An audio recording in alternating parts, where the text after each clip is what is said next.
looking for something healthy, try their keto-friendly menu. Come and enjoy Mezcla's half-a-day service at their Hagåtña and Grand Plaza Tumon location. Call their Hagåtña location at 479-2652 for reservations. San Francisco police believe they've solved a 45-year-old cold case. 76-year-old Mark Personette was arrested this week in Colorado in connection to the death of 15-year-old Marissa Harvey. Police say Personette may be a suspect in the murders of other young women. 7 bodies have been found inside a home in northwest Minnesota. Police in Moorhead say 4 adults and 3 children were found in a home dead. Police say that they were conducting a welfare check Saturday night at a home. No signs of violence there. A medical examiner working to determine the cause of death. Police say the Moorhead School District will have staff available to help students with the loss. Kelsey Carson with Fox 9 Minneapolis. Prices at the pump come down a bit and may drop more before Christmas. Trilby Lundberg of the Lundberg Survey says gas prices dropped by 6 cents over the past 2 weeks, bringing the national average to $3.41 a gallon as crude oil costs drop. They had crashed earlier at the end of November because of fears that Omicron was going to decimate oil demand. But since they're turned up now, we may see a further decline at the pump, but maybe not as large as what we have just seen. Texas is building its own border wall with Mexico after President Biden canceled the federal construction when he took office. Lieutenant Christopher Oliveras with the Texas Department of Public Safety tells Fox News the state is shifting its focus from mass migration to the criminal element crossing the border. The drug trafficking organizations, the criminal organizations that are exploiting this border crisis right now, that are profiting off of mass migration. And Tesla CEO Elon Musk, the richest man in the world, tweeted Sunday, he'll pay more than $11 billion in taxes this year. Last week, Senator Elizabeth Warren tweeted Musk should pay more taxes and stop freeloading off everyone else. America's listening to Fox News. When's the last time you looked at your homeowner's insurance? An easily overlooked part of covering our home is what's inside of it. Over time, we buy things we don't want to lose, but don't update our contents coverage. The smart thing to do is get the answers and level up our insurance to make sure we're totally protected. That's the Insurance Extra Point. Get out there and make something good happen today by calling Guahan Insurance Services at 475-1162 or visit us at the Camacho Landmark Center in Tamuning. As we celebrate this holiday season, we reflect on the hardships of the past 2 years and remain grateful for the family and friends who share our journey and lighten our burdens. The team at Security Title is proud of the work we do to support ourselves and our families, to serve and care for our customers, and to give back to our community. May this season of joy and the new year bring happiness, good health, and prosperity to you and yours. Merry Christmas from all of us at Security Title. Listen to The Point anytime, anywhere on Odyssey. Odyssey is your new audio home for all the music, news, sports, and podcasts that matter to you. Find your favorite stations like The Point and discover more. Music stations, local and trusted news sources, sports talk and team coverage, plus today's biggest podcasts. Find it all on the Odyssey app. AUDACY. Guam Auto Spot has the best selection in Buick, GMC, Mitsubishi, and used cars like the 2021 Mitsubishi Mirage starting at $127 per paycheck. 0 down. Call 671-478-AUTO to take a test drive or get pre-approved online at GuamAutospot.com. Welcome to Tall Tales with Bob Klitzkie, the only show on talk radio where common sense is a lot more common. Phone lines are now open at 888-TALK. That's 888-8255. And now, The Point proudly brings you Tall Tales with Senator Bob Klitzkie. A well-regulated militia being necessary to the security of a free state, the right of the people to keep and bear arms shall not be infringed. I think that's what I said last Friday, Jose. It sure was, Bob. Yeah, and I'm not going to say it this Friday. Well, I'll be saying it this Friday. Just not over the airwaves. But not over the airwaves to our international radio listening audience of tailgaters. Because today, or this week, only 4 days of tall tales, Monday, Tuesday, Wednesday, and Thursday. Friday, even Jose and I have to take the day off to observe Christmas, as though we couldn't observe it on Saturday. Now, back in the day, Senator Tony Ompinko did away with that custom. And for a couple of years, if a holiday fell on a Saturday, fine, celebrate it on Saturday, come to work on Friday. If a holiday fell on a Monday, on a Sunday, fine, celebrate the holiday, come to work on Monday. And this is when the myth about... It spawned a tall tale of its own. Exactly. You know, the legislature took Camarinde out of the schedule of government holidays. And then we had Typhoon Pongsonghua on that day. Oh, it's a beautiful story. There's only one thing wrong with it. It never happened. Nope. It never happened. But once again, if you know the truth and you know the agenda, chances are an awful lot of people are going to go with the agenda, right? Okay, so let's go straight to Zemi Ikotny.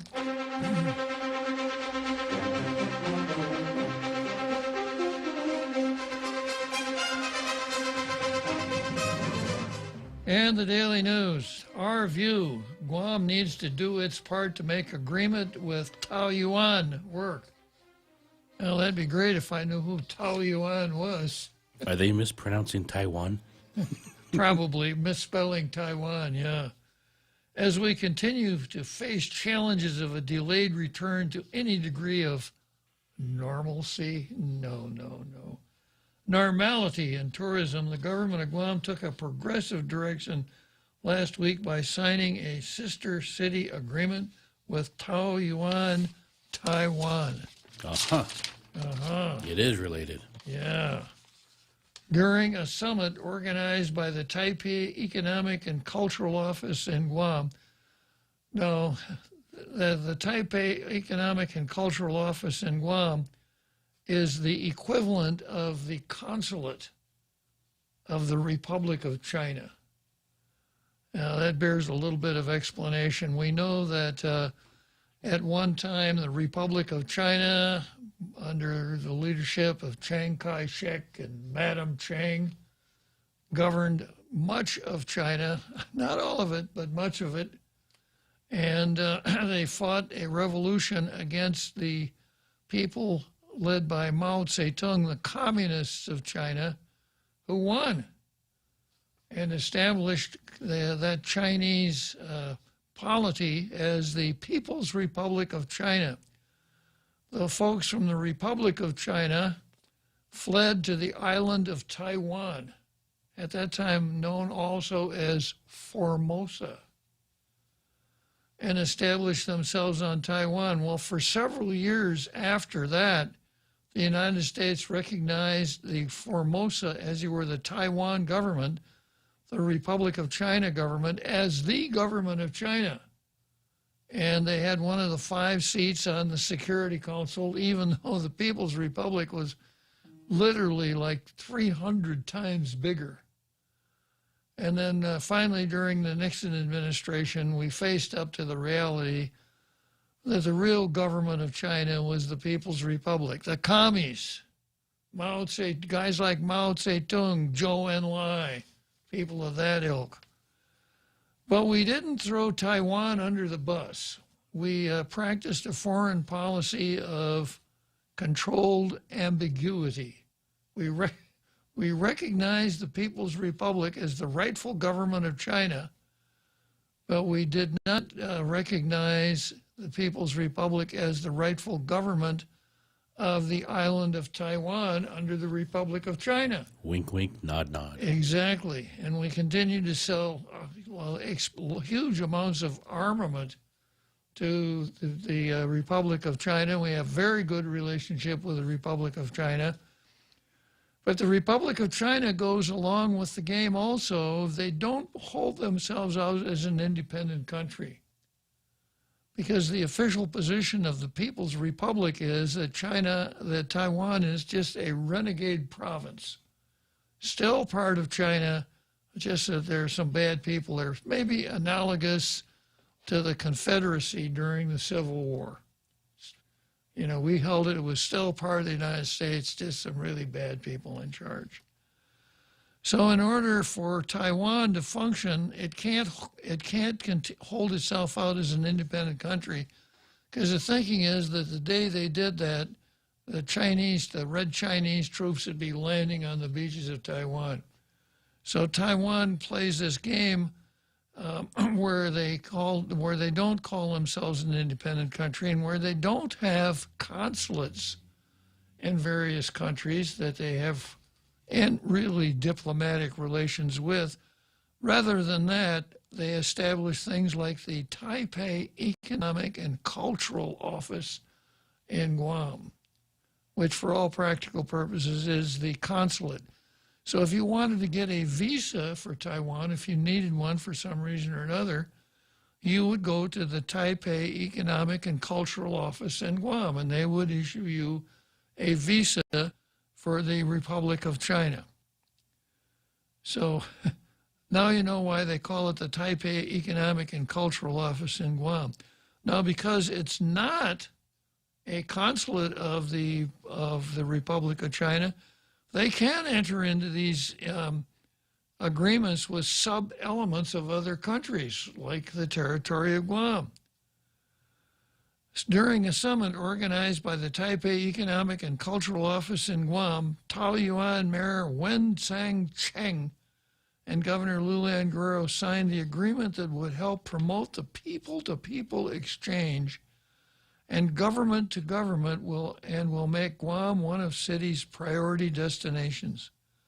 Throughout the year, we've been patiently waiting the return of our tourism industry.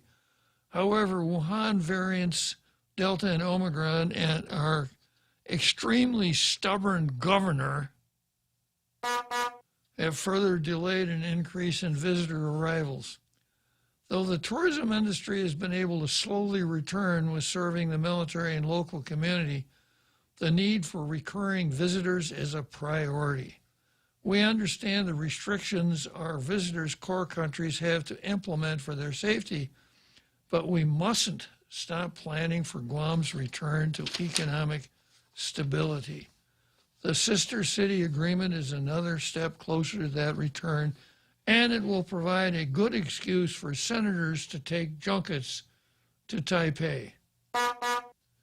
Chang recognized how Guam is long-standing with Taiwan, as well as the island's efforts to assist with the Air V&V vaccination tourism program. Guam is a popular tourist destination. Many Taiwanese people prefer to travel to Guam, to Okinawa, and also to Palau. Guam has a lot of facilities and amenities, and it has a diverse culture. For many people, Guam is a place with a lot of memories, Chang said. Governor Leon Guerrero recognized the beginning of a long friendship and relationship.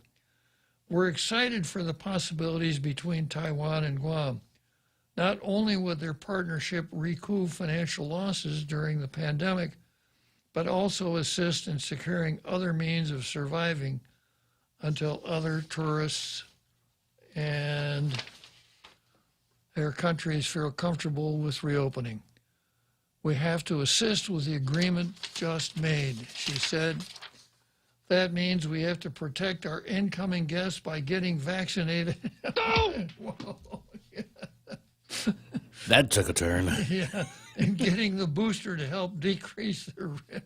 Wow, and we have to we have to wear our masks 24/7 just to help our friends from Taiwan. I'll be passing out hazmat suits at the door. Yeah. Hey, she never misses a beat, does she? So Taiwan's an interesting place. I've been there a couple of times, and there was a time when Americans couldn't go to China. You know, during the Cold War, you just couldn't jump on a plane and fly to China. So the closest you could get would be to go to Hong Kong and Taiwan. And Taiwan, even then, this has been, 40 years ago, I think. And Taiwan was a modern, bustling commercial entity.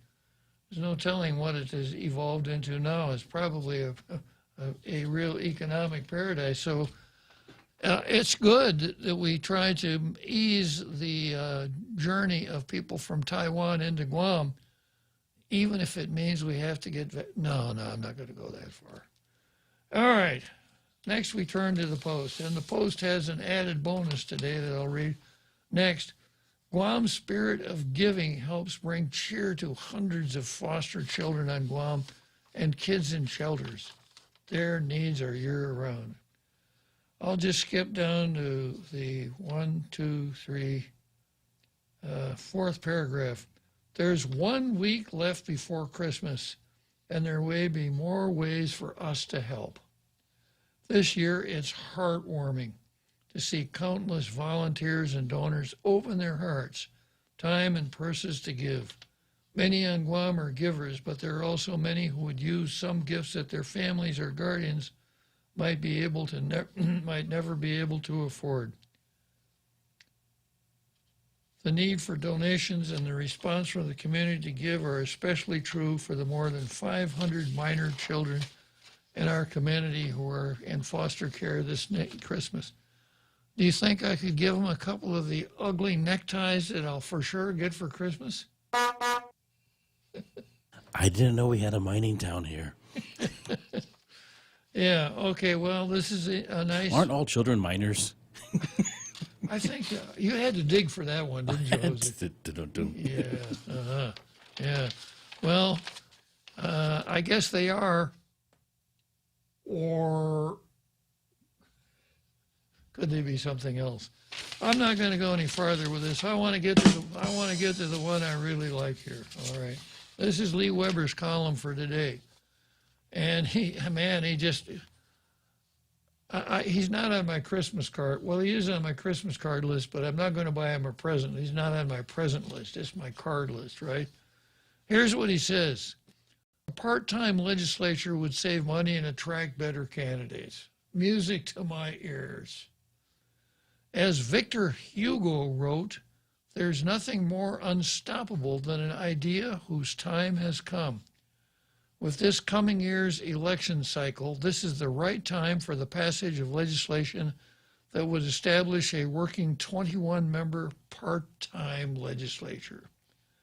If we ever hope to spread the work over a broader area and hope to accomplish anything of significance for a small island community, this must be done. This must be done. We really need an independent, forward-leading, part-time legislature with the courage to stand up to the administration and do what's right for the majority of our island community. Hear, hear. Now, somebody introduced a part-time legislature bill in this legislature. Jose, did you know that? Yeah, somebody did. But he has probably forgotten to move it forward. So coming election time, guess what I'm going to do? Forget their name. I'm going to forget the name Jim Moylan because he introduced it. He got his burst of earned media, and that was the last we heard of it. And bills like this, bills that really bring about a significant change. I can tell you, the Every Child Act, you don't just introduce them, say, well, I guess after the public hearing, it'll go on the section floor. I hope it just doesn't work that way. You got to work it, especially if it's something like a part-time legislature that's going to bring about a major change. Maybe he should put off writing that letter tonight to Lou and work on this bill. That would be a good idea, yeah. Consider adding to this idea district-level voting based on some combination of landmass and population, thereby allowing for some additional form of balance in delegates for southern portions of the island, and it could balance the voting. I'm going to come back to that. It's not a good idea, and I'll come back to it, but I don't want to destroy the flow of this well-written column. Weber then goes on to say, last year, former Senator Robert Klitzkie spoke to the Rotary Club and quickly pointed out that an effective, efficient government that provides basic services in accordance with the rule of law on at least a break-even basis. I think he means to say is what we need. And have I ever said that? It does sound familiar. Yeah. So does the name. Yeah. In order to get to that position, and this is a more quote, the legislature has to take the lead, and the legislature must lead from the high ground. And the only way I can see that happening would be that the legislature stops being the home for professional politicians, which is what it is. You know who else I think needs term limits? Staffers. Well, I'm going to deviate for a second here, and occasionally people who run for office come to me for advice, which they seldom have ever taken. And when they're elected, they ask me for my advice. And my advice is don't even think about hiring somebody who has worked for the legislature before, especially the political acrobats who work for a Democrat this term and a Republican the next term. Well, yeah, but I need someone who knows how things work. You can figure it out yourself. It's not that hard. But if you hire one of these long-time legislative hangers-on, they're not going to care about you. They're going to care about themselves. And there's a key vocabulary term that you need to understand. It's called picked up. So if a staffer is working for a senator and that senator doesn't get reelected, the staffer hopes that he will get picked up. In other words, hired by somebody else. So the staffers are raison d'etre, I hope Frenchie's listening, if I could use that term, is to make sure that no matter what he does, he's not looking out for his senator, he's looking out for himself so that he can continue working at the legislature even if his senator is beaten. Anyhow, that's my attitude on term limits. Oh, we see it everywhere. The same people. They're different senators, but it's the same people we hear in the background. Exactly. Every single election. Yeah. And then we're wondering, where's the creativity here? How come nothing ever changes? Where's the imagination? Where's the thinking outside the box? Yeah. By the way, I'm not in favor of term limits either, but I'll save that to the end of the column. But the opportunity to work on behalf of the people on let me go back a second here. For years, we've been encouraging island residents and sitting senators to work toward returning to a part-time legislature without much luck. We had a part-time legislature for the first 20 years of a legislature, yeah. There are plenty of smart people in our island community to recruit who have had and still have strong careers or successful businesses that they simply cannot walk away from. But the opportunity to work on behalf of the people on a part-time basis would entice them to throw their hats into the political arena, thereby providing our island with public servants as opposed to politicians. Keep in mind two such people. Klitzkie and former Senator Mike Limtiaco are excellent examples of citizen servants. Both were and are successful people who shared their time, knowledge, and expertise with the legislature and rapidly returned to their careers, but not before graciously contributing to the community as a whole. More than 80% of the states have part-time legislatures. They know that allowing their best and brightest citizens to easily serve is the smart thing to do.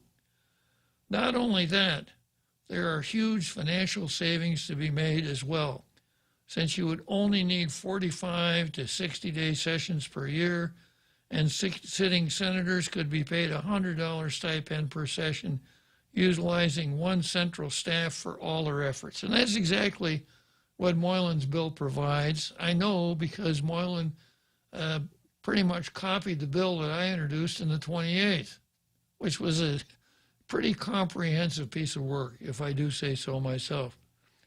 In reality, senators have three primary functions: passing laws, appropriating budgets, and confirming executive appointments. That's it. And it can easily be accomplished on a part-time basis. Most people who would fight this idea are the career politicians or their respective employees, now sitting in the legislature with their chopsticks firmly planted in the government system and your tax dollars. So this may well require a referendum. To paraphrase Klitzkie, when your friendly politician comes along and asks you, "Can you buy some tickets to my fundraiser?" your response should be, "Sure," when you take us back to a part-time legislature. Yeah. So,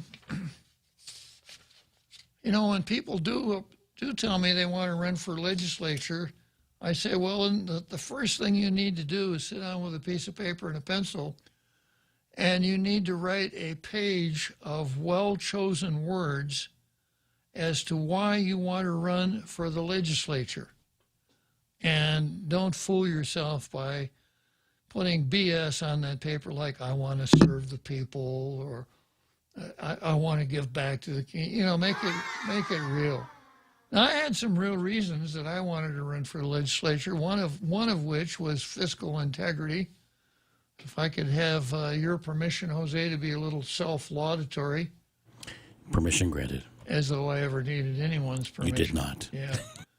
The money that was appropriated to my office, I spent less than half the money that was appropriated to my office and reappropriated the rest to other parts of the government that needed it. I stumbled along in my first term with 2 employees. In the second term, when we got the majority and I had the calendar committee, which was labor intensive, I had 3 employees. At that time, Lulian Guerrero, who bagged it in the middle of the 28th, because she got a better job, had 12 employees in her office. She had so many employees that she farmed out 2 of them to mayor's offices. What do you need 12 employees for as a senator? So you can farm 2 of them out to the mayor's office. Got it. Yeah. You did save a lot of money on the Christmas party fund. Yeah.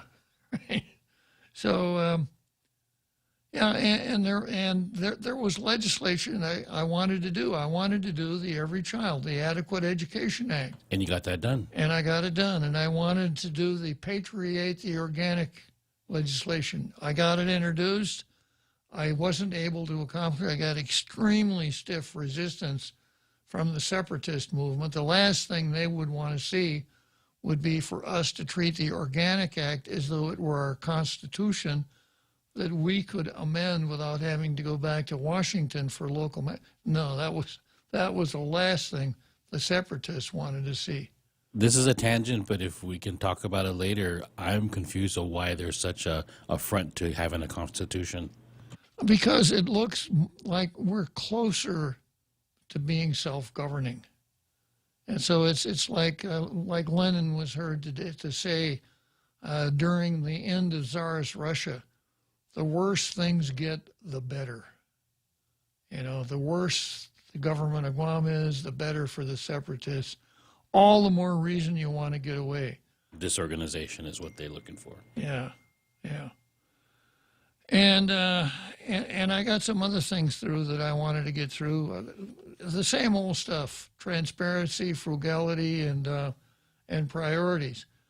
So that's what a person who is going to run for the legislature needs to do. I'll give you the first example that popped into my head when I was thinking about this as I read Weber's column.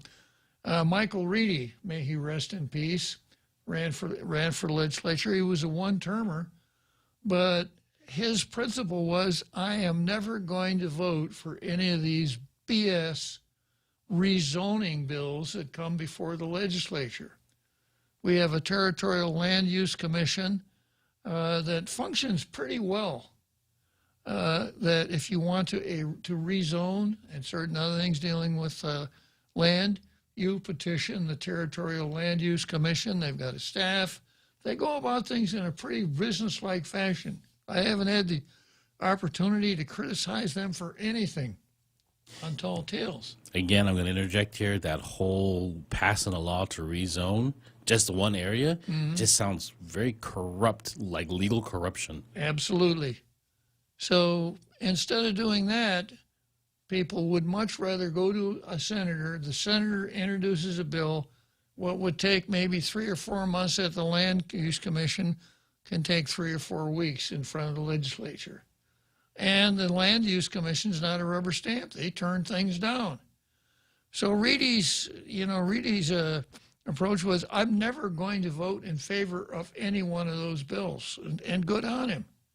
Because if it isn't corruption, it certainly looks like corruption.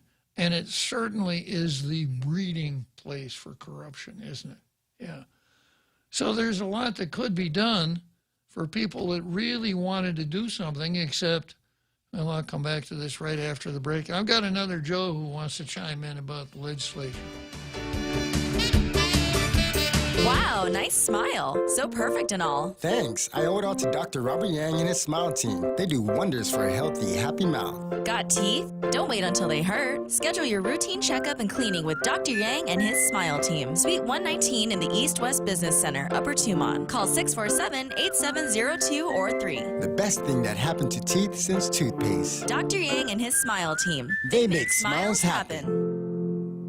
Afre, my name is Kiona Rivera, student at the University of Guam and recent recipient of the G is for Giving Scholarship. This holiday season, I'm encouraging our island community to support the G is for Giving campaign. Your generous contribution not only support programs at the university, but also helps students like me reach our academic goals. For more information on how you can help shape the future leaders of our island, call the UOG Endowment Foundation at 671-735-2957 or visit their website at give.uog.edu. Portions of the program brought to you by Nissan. Choose your favorite Nissan, and there's an abundance of Nissan automobiles to choose from. Rogues, Rogue Sports, Muranos, Kicks, Sentras, Leafs, Rogues, and then start talking about the deal they want to put together for you. Enjoy 0% APR, or your first 3 payments are on them. Just sign and drive away. Inventory limited, so don't wait. See Nissan Guam first. Wait, there's the fine print. I've got to read the thing in fine print ease.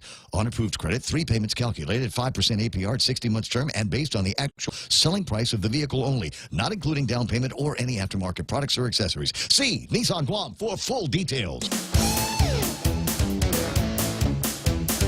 Now, more Tall Tales with Bob Klitzkie. Spitting truth like watermelon seeds at a summer picnic. Call now, 888-TALK, 888-8255. Yeah, so we're talking about a part-time legislature here, and I mentioned that I'm not in favor of districting. We thought we had done it before. We said that we did it before, but we never really did. We had 4 districts, and actually we only had 1 single-member district, and that was a huge district in the South. Other than that, we had 3 smaller at-large districts.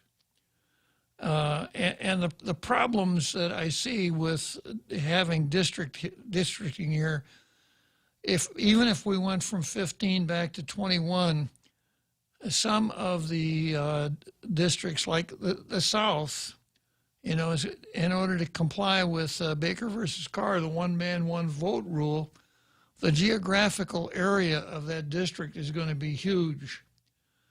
And if you have districting, the tendency of a senator is to pay more attention to people from his district than he is to pay attention to people from another district, because it's the people in his own district that reelect him.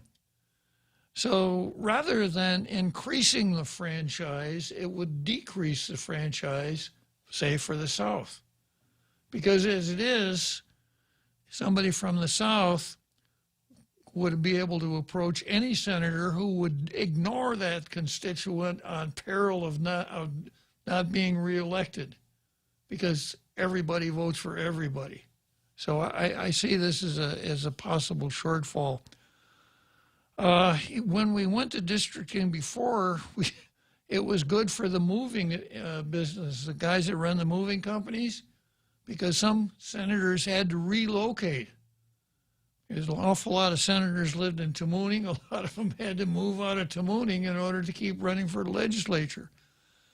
So on an island as small as this one, I don't see that there's a real advantage in voting for districting. The real advantage in districting is this. You can vote against somebody. With our 15 or 21 at large, you can't really vote against somebody. There's something called strategic voting that I've explained that comes as close to voting against somebody as you can get, but it's not really very close. If it's a single member district, then you really don't like the candidate that's running, you get out the vote and vote for the other guy. The reason I'm not in favor of term limits for senators or governors, which of course we have as term limits for governors, is this, that the possibility of non-reelection is about the only threat you can hold over a senator's head. And once a senator becomes a lame duck, then there's nothing to hold him back. He can play the, let's be a nice guy, let's give away money, I'm going to establish my legacy, etc., because there's no downside risk for him. And I've seen that with governors. I've seen governors who during their first term perhaps deviated from some of the things their supporters were hoping for. And then in the second term, the thinking was, well, Governor X is in his second term now. He can't run for re-election. He's term limited. Therefore, he can really crack down. No, it went the other way exactly. Instead of cracking down, the governor, as I'm thinking of, loosened up. So I'm not in favor of term limits. Now, on Lee Weber's letter to the editor, outstanding letter to the editor, and certainly one that would rate a blue star, except for one thing. What is that? If I gave that column a blue star, someone would turn me into the Ethics Commission. Just tell them it's a personnel matter. Yeah. Well, and of course, personnel matters are always kept absolutely secret unless you happen to be Joanne Brown, and they're smeared all over the media. Would I be able to give him a blue star? I don't know if handing out blue stars is a delegable duty or not. I got to study the Supreme Court precedent on the Mortgage Relief Act, which turned out not to be delegable. Yeah. All right, let's find out what another Joe is going to tell us. Maybe he's going to, another Joe, if it were a part-time legislature, would you run? Well, Kebab, if there's a chance of reducing our territorial debt, I'd definitely be interested. But if it's going to be the same thing, it's really political, and it's not going to make a dent in our $2 billion+ territorial debt, I don't see what the difference is. Kebab, it's all politics. I'm going to stop you here for a second now. It's all politics is a convenient excuse for not thinking about the issues. If you mean partisan politics, that means Democrats and Republicans. But people often use that term when they're just talking about non-merit factors. Yeah, he got the promotion. He's close to the boss. She really likes him. And he's not the best man for the job. It's all politics. How many times have you heard a rap like that? And it's got nothing to do with politics. So what are you trying to say, another Joe? Let me try better. All right. So why, every fiscal year they know how much money they're projected to make. They know how much money they have to spend. Yet they keep, and then they confuse the average person who doesn't really understand the difference between the debt and the deficit. Of course, the debt is the overall everything. So the deficit is just that fiscal year, right? Yeah. That budget. And so people get confused about it. And in the meantime, the territorial and the national debt, for that matter, keeps increasing. We got how many trillion? 20, 30 trillion? Somewhere between $20, $30 trillion national debt. We got $2+ billion territorial debt, and it keeps going up every year, Kebab. And these are intelligent people. And then you said that if we had a part-time legislature, it wouldn't change because, quote, it's all politics, which is really. What I meant was if they change the way they handle the budget, and they not only do they stop having deficits, they balance the budget, and they actually start paying off as much of that territorial debt as possible. How low can we get that territorial debt, Uncle Bobby? You think we can get it below $100 million, or how low do you think we can get that territorial debt? Well, I don't know, and unless we try, we can't get it any lower at all. But I go back to this article that I read where Lee Weber quoted Senator Robert Klitzkie, speech at the Rotary Club, who said, an effective, efficient government that provides basic services in accordance with the rule of law on at least a break-even basis. We need somebody, people that would go out and say, if you elect me, this is what I'm going to work for. And I'm not going to be satisfied with a break-even basis. I want to develop a surplus at the end of each year so we can start paying down our debts. And when people start running on that kind of a platform, then things will change. But as it is now with the professional politicians, if you want to stay in the legislature and be a professional politician, you want to avoid saying things that might be painful, that would cause the listener the pain. So what you want to do is, people run for the legislature and they want to convince the electorate, I'm really good at saying yes. If you vote for me, when you want something, you come to me and I'll when what we should be doing is looking for people who are really good at saying no. No, we're not going to do that. And I'll give you an example, once again, from the 27th Guam legislature. In the 27th Guam legislature, we had to put the government on a 32-hour week because we were in really bad shape, and take a lot of other economy measures. And there was a bill before the legislature to appropriate $50,000 for 4th of July fireworks. And I stood up and objected strenuously to it. I said, and of course, this, would be very typical. I said, that would be just $50,000 going up in smoke. We can't afford it. And a senator whose name I'll keep out of the conversation said, grabbed the microphone when it was his turn to speak. He said, come on, you guys, it's only $50,000. And when I had a chance to speak again, I said, I don't ever want to hear anybody use the word only in front of a dollar figure. $50,000 is $50,000. Well, if it was coming out of his pocket, maybe. Yeah. So this is the kind of thinking that we have to overcome. In order to overcome it, we've got to have people who are not interested in being career politicians, people who run for the legislature. They filled out that one sheet of paper when they get in the legislature.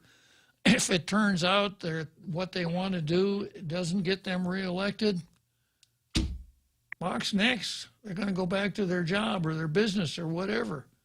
But for an awful lot of folks in the legislature, if they don't get reelected, it's problem time. So that's why I'm not in favor of term limits. One last. Can I share one last thought? Certainly. Okay, so I forget the name of that movie where they came up with that slogan, "Vote Pedro." It's about a guy, some high school guy. Anyway, so in this case, I say vote producer Jose because he's in line with Senator Klitzkie. Anyway, thanks for your time, Uncle Bob. Appreciate it. No habla inglés. Mm-hmm. Yeah, gracias, amigo. Sí, señor. El otro Jose. Okay, let's see. We finished up Demi Akotny. Let's take a short break here, and we'll go to the card. Come try Guam's original Chamorro restaurant with Pica's Best 5 years running. Mezcla Chamorro Fusion Bistro. Experience Chef Peter's candied salmon over scallion coconut rice, octopus to naktak, Chamorro platter, and their award-winning gourmet hamburgers. Or if you're looking for something healthy, try their keto-friendly menu. Come and enjoy Mezcla's half-a-day service at their Hagåtña and Grand Plaza Tumon location. Call their Hagåtña location at 479-2652 for reservations. Need to finish the job or start one the right way? Get the right stuff at East West Rental Center. You can switch to easy mode using industrial strength equipment. With years of experience helping builders, East West Rental gives you exactly what you need. Tools for landscaping, concrete, lifts, trucks, tables, tents, chairs, water blasters, excavators, forklifts, air compressors, and more. Call East West Rental Center at 646-1463 or visit them in Upper Tumon. Open Monday to Saturday from 7 to 5, Sundays 8 to 5.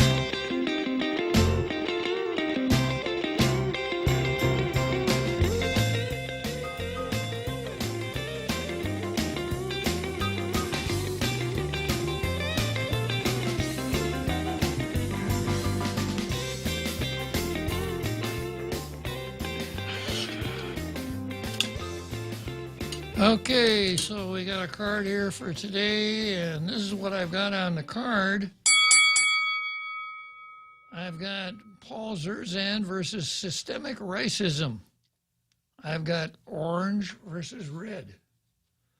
Wayne Pacell versus Gods and Arrows. Tello versus Personnel Matters. I hope I don't get in trouble for using her name on the show. Judge Gatewood versus Joey Terlahi.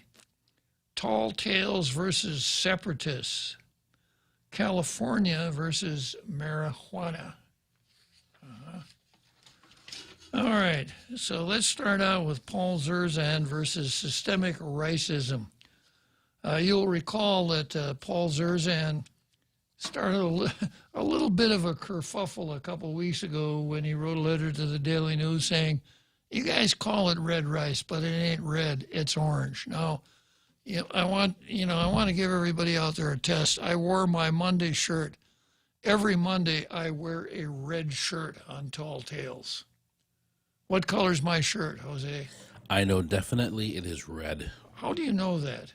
Because you will never wear orange. So if I'm wearing a shirt, it cannot possibly be orange. Cannot ever be possibly orange. Would that be the narrative? Yes, it is absolutely the narrative. All right, good. And we're sticking to it. Yeah, no matter what. So the Daily News picked a fight with Paul Zerzan, and came back and educated Paul to the narrative. We call it red rice. We don't want outsiders coming in here and telling us stuff. We've always called it's tradition, etc. Just butt out. So even though you would look, and I brought this in. This ran in today's paper.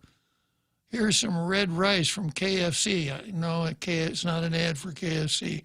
So what color is that red rice there? The lettering is red. Yeah. No, it looks to me like it's orange, right? However, and I've actually worked up a visual aid to help me make the point here. We've got this. Number one.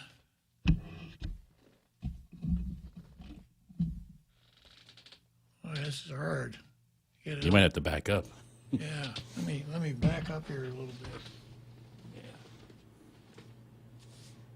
Okay, number one, you can see it says orange. Now, what color are the letters? They're red. And then the number two, the letter says red, and what color is it? Orange. Yeah, so number two is a classic example of the narrative. You may think it's orange, but it's actually red. You are correct. Yeah, that is a classic example of the narrative. And I think, Paul, we're not going to go to war over what color the rice people serve at fiestas is. However, it is such a nice allegory about what's going on in both national and local politics where people want you to disregard the truth because the truth does not comport with the narrative. When the truth and the narrative collide, you're supposed to go with the narrative. The narrative being things like, there's nothing that says a man can't have a baby. 2 men or 2 women can involve themselves in a marriage. A person who is born a man could definitely become a woman if he wanted to. This is the narrative. And it flies in the face of truth, reality, nature, everything you can think of. But if you don't understand the narrative and if you don't use it and subscribe to it at the right time, you in a heap of trouble. You could be canceled.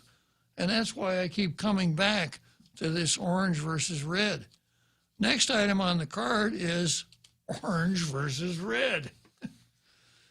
And this is by Paul Craig Roberts, who writes for the Lou Rockwell email service. Paul Craig Roberts, pretty good writer. And he says, America is erasing herself. In the event you are unaware that insanity now encompasses the U.S. Supreme Court, the court ruled in 2020 with only 3 dissents that a person's gender is self-declared and unrelated to biological fact. Wait, say what? Here we are. Right here. Yeah.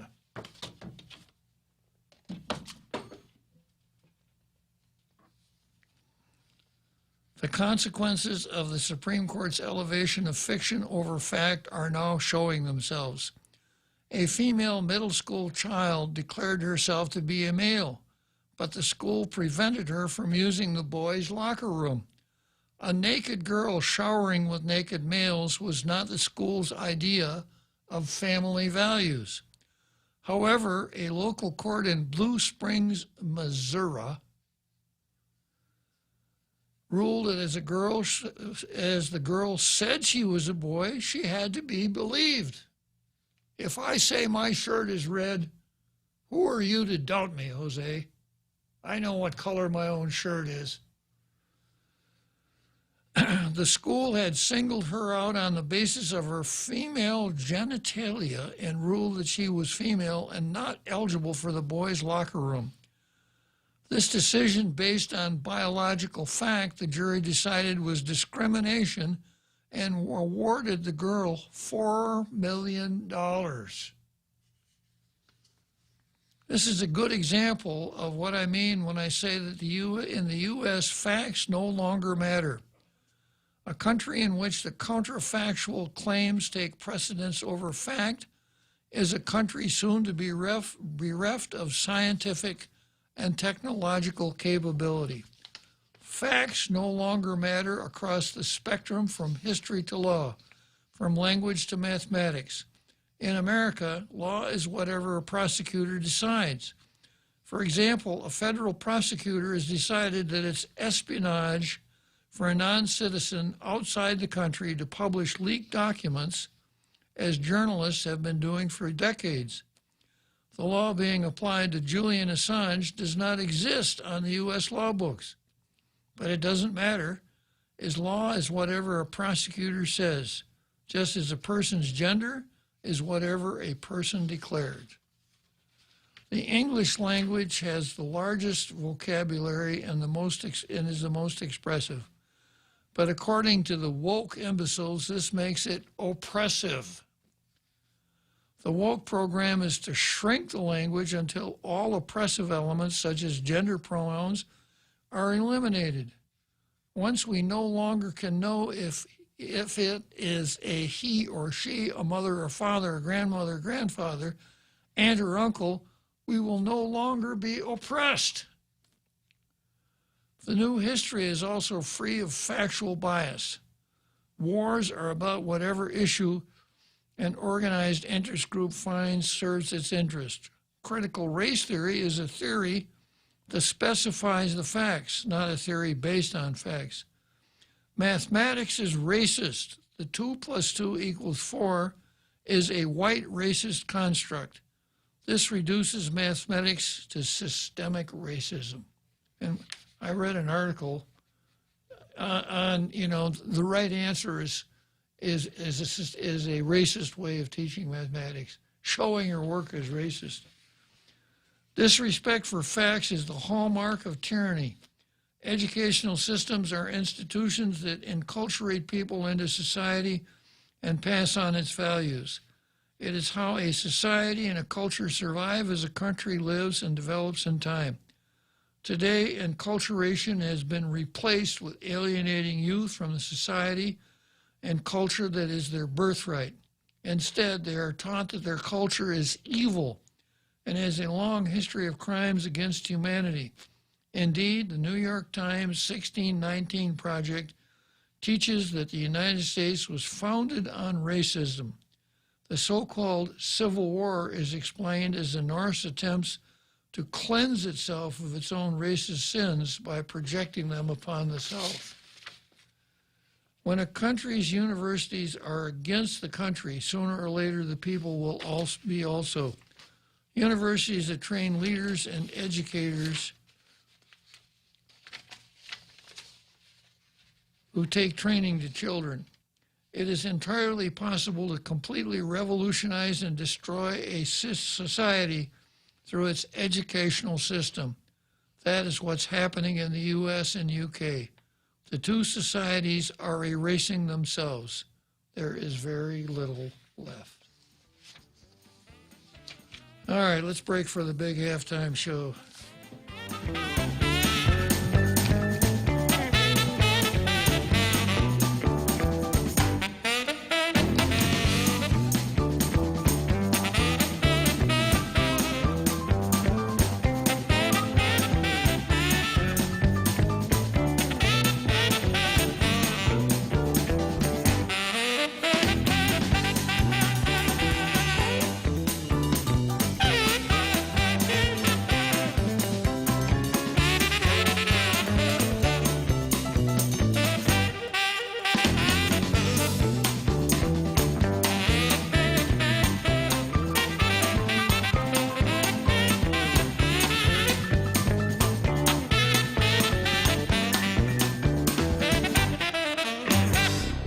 The Point is KUSG, Hagåtña, Guam, 93.3 FM and 104.3 HD3.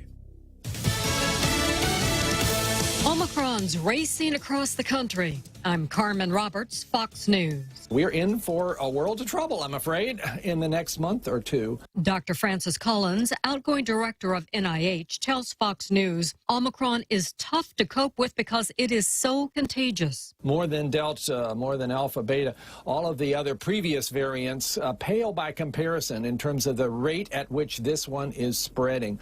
Doubling every 2 to 3 days, first in South Africa, now in parts of Europe, and the U.S. is on that exponential curve right now. Hospitals across the country are bracing for the fallout. In Ohio, the National Guard's actually stepping in to help overwhelmed medical facilities as hospitals in Kansas and in Missouri are delaying surgeries, just trying to keep up with the influx of patients. Fox's Alexis McAdams. President Biden will speak to the nation Tuesday to announce new steps to help communities fight the virus and warn what winter will look like for those who don't get vaccinated. 2 U.S. senators who are vaccinated say they tested positive this weekend. Senator Elizabeth Warren of Massachusetts and Cory Booker of New Jersey tweeted separately Sunday that they have breakthrough cases and are experiencing mild symptoms. 44 people on board Royal Caribbean's Symphony of the Seas have reportedly tested positive after a cruise that ended Saturday in Miami. And Democratic Senator Joe Manchin all but delivers a death blow to President Biden's $2 trillion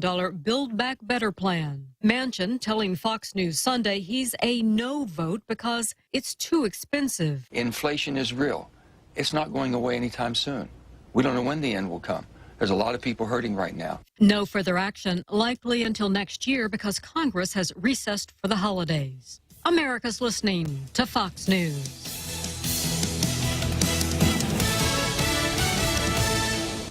Need to finish the job or start one the right way? Get the right stuff at East West Rental Center. You can switch to easy mode using industrial strength equipment. With years of experience helping builders, East West Rental gives you exactly what you need. Tools for landscaping, concrete, lifts, trucks, tables, tents, chairs, water blasters, excavators, forklifts, air compressors, and more. Call East West Rental Center at 646-1463 or visit them in Upper Tumont. Open Monday to Saturday from 7 to 5, Sundays 8 to 5.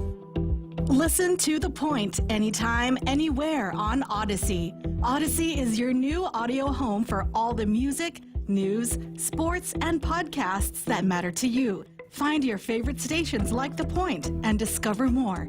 Music stations, local and trusted news sources, sports talk and team coverage, plus today's biggest podcasts. Find it all on the Odyssey app. AUDACY. Podcasts.com. San Francisco police believe they've solved a 45-year-old cold case. 76-year-old Mark Personette was arrested this week in Colorado in connection to the death of 15-year-old Marissa Harvey. Police say Personette may be a suspect in the murders of other young women. 7 bodies have been found inside a home in northwest Minnesota. Police in Moorhead say 4 adults and 3 children were found in a home dead. Police say that they were conducting a welfare check Saturday night at a home. No signs of violence there. A medical examiner working to determine the cause of death. Police say the Moorhead School District will have staff available to help students with the loss. Kelsey Carson with Fox 9 Minneapolis. Prices at the pump come down a bit and may drop more before Christmas. Trilby Lundberg of the Lundberg Survey says gas prices dropped by 6 cents over the past 2 weeks, bringing the national average to $3.41 a gallon as crude oil costs drop. They had crashed earlier at the end of November because of fears that Omicron was going to decimate oil demand. But since they're turned up now, we may see a further decline at the pump, but maybe not as large as what we have just seen. Texas is building its own border wall with Mexico after President Biden canceled the federal construction when he took office. Lieutenant Christopher Oliveras with the Texas Department of Public Safety tells Fox News the state is shifting its focus from mass migration to the criminal element crossing the border. The drug trafficking organizations, the criminal organizations that are exploiting this border crisis right now, that are profiting off of mass migration. And Tesla CEO Elon Musk, the richest man in the world, tweeted Sunday he'll pay more than $11 billion in taxes this year. Last week, Senator Elizabeth Warren tweeted Musk should pay more taxes and stop freeloading off everyone else. America's listening to Fox News.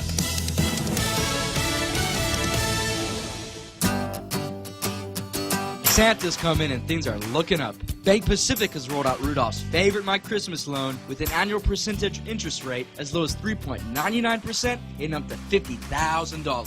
And with the new Bank Pacific contactless Visa debit card, you can have the flexibility of using your money when you want to, where you want to. My Christmas Loan contactless Visa debit card. Let's make Christmas merrier this year. Equal opportunity lender. Credit conditions apply. Merry Christmas from Bank Pacific. When's the last time you looked at your homeowner's insurance? An easily overlooked part of covering our home is what's inside of it. Over time, we buy things we don't want to lose, but don't update our contents coverage. The smart thing to do is get the answers and level up our insurance to make sure we're totally protected. That's the Insurance Extra Point. Get out there and make something good happen today by calling Guahan Insurance Services at 475-1162 or visit us at the Camacho Landmark Center in Tamuning. As we celebrate this holiday season, we reflect on the hardships of the past 2 years and remain grateful for the family and friends who share our journey and lighten our burdens. The team at Security Title is proud of the work we do to support ourselves and our families, to serve and care for our customers, and to give back to our community. May this season of joy and the new year bring happiness, good health, and prosperity to you and yours. Merry Christmas from all of us at Security Title. Guam Auto Spot has the best selection in Buick, GMC, Mitsubishi, and used cars like the 2021 Mitsubishi Mirage starting at $127 per paycheck, 0 down. Call 671-478-AUTO to take a test drive or get pre-approved online at GuamAutospot.com.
Okay, here we are back again on the card.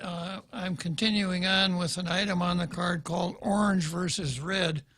And I think that pretty well understand what I'm talking about here. When the narrative says that it's red, this is not easy, is it? When the narrative says that something is red, like the word red, and you see the color and it's actually orange, that's what we're talking about. So I read a column called America is Erasing Herself. Next column is Who's a Vigilante Anyway? And this is something I got from Spectator World. The idea that what happened at the Capitol of January 6th was a, quote, insurrection was a ridiculous and malevolent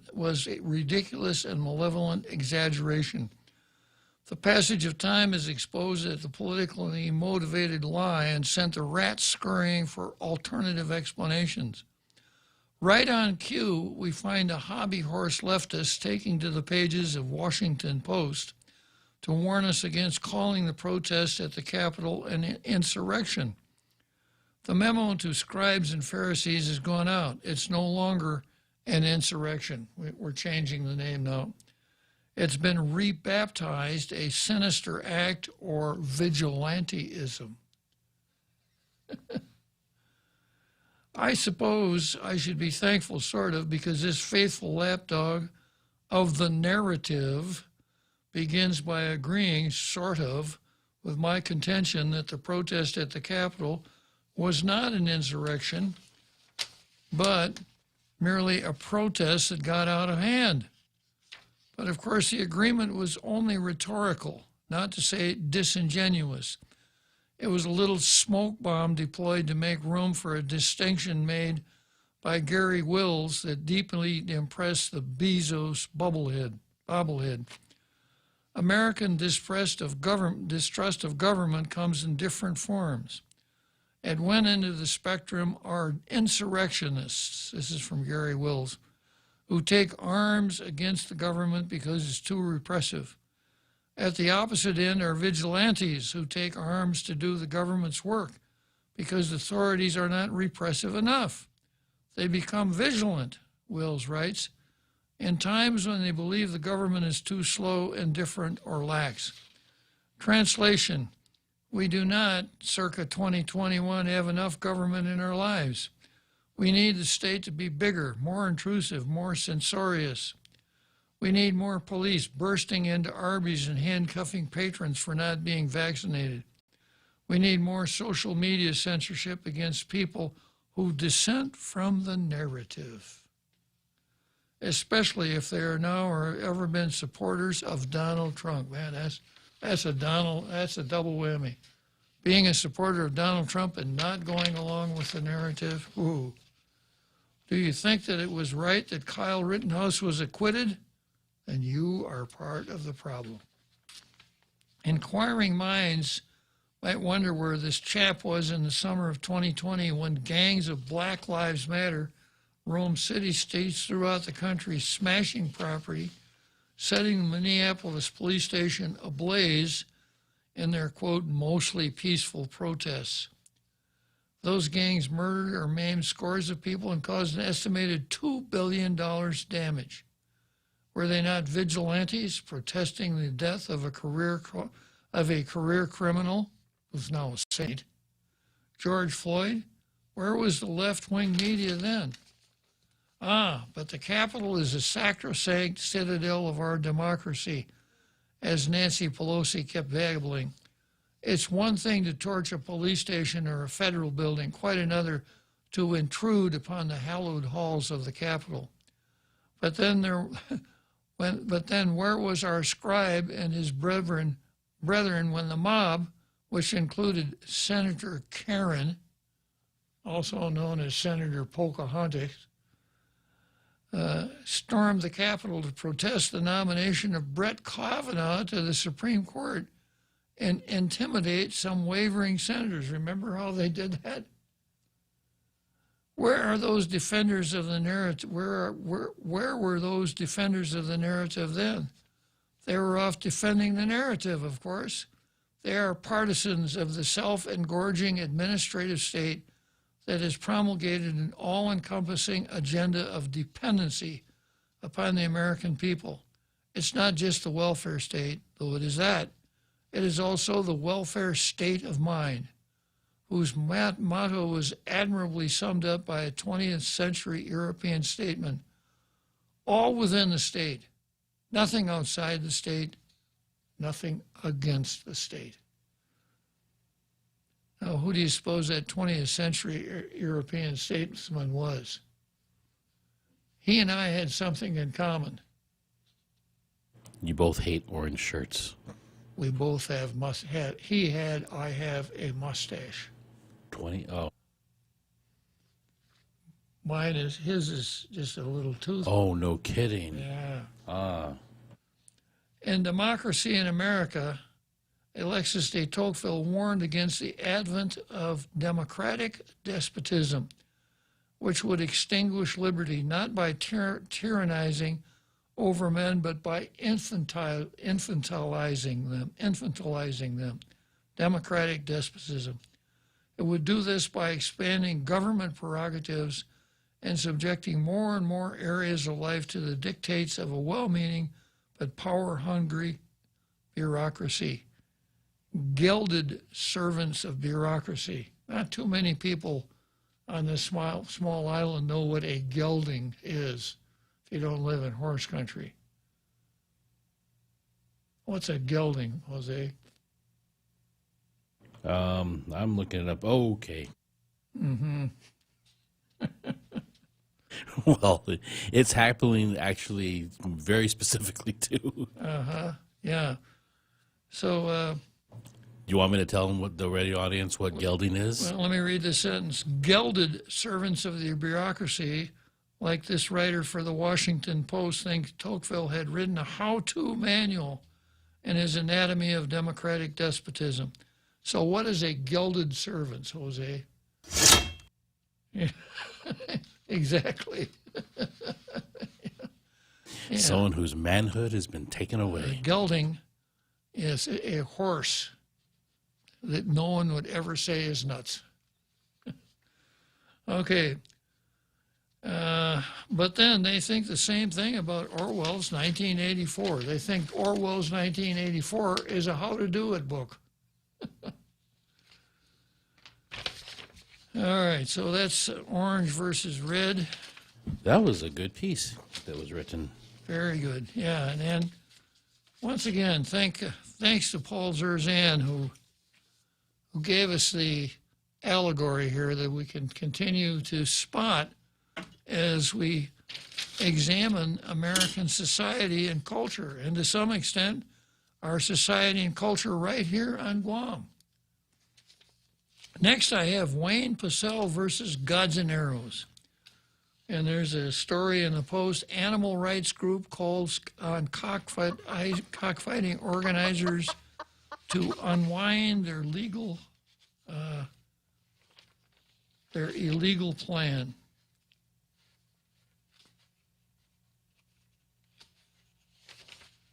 And let's see, the Pacific News Center. It's interesting, Pacific News Story actually ran a news story even though Wayne Pacell sent out a press release. Will wonders ever cease? Progress. And Wayne, and believe it or not, I have a copy of the release, and this is what the email says that sent the release. It says, Mr. Klitzkie, I wanted to be sure you saw the news that we're breaking today. Best, Wayne Pacell, President, Animal Wellness Action. So Wayne apparently is, hello out there, Wayne. Wayne is apparently a tailgater. So actually PNC has the best coverage here. Now Wayne sent along the details of the cockfight that's supposed to start on January 1 at the Dadido Cockfight Arena. There'll be a fight on January 1, and January 8, January 15, January 20, et cetera, et cetera. So Wayne, I guess, is actually advertising these cockfights, helping the cockers out. Now, if he were still part of the club here, I would expect, what was that guy's name? Well, his name escapes me. The guy that we no longer entertain. Jimmy? Jimmy, yeah. One of Jimmy's more famous bits went like this. There was a news story about Janela Carrera suing Troy Torres because she was accusing Troy Torres of publishing a rather embarrassing video of Janela, right? Classic example of the Streisand effect. And so I explained that. I explained Troy, I explained Janela, et cetera. He gave a little bit of the law, et cetera. And then Jimmy called up and he said, oh, you know, Bob, that was pretty interesting. And he asked me, can you clarify a couple points for me? And I did the clarification. He says, yeah, okay, thanks, Bob. And then he hung up. 30 seconds later, Jimmy's back on the phone. Oh, hey, Bob, you know where I can get that video?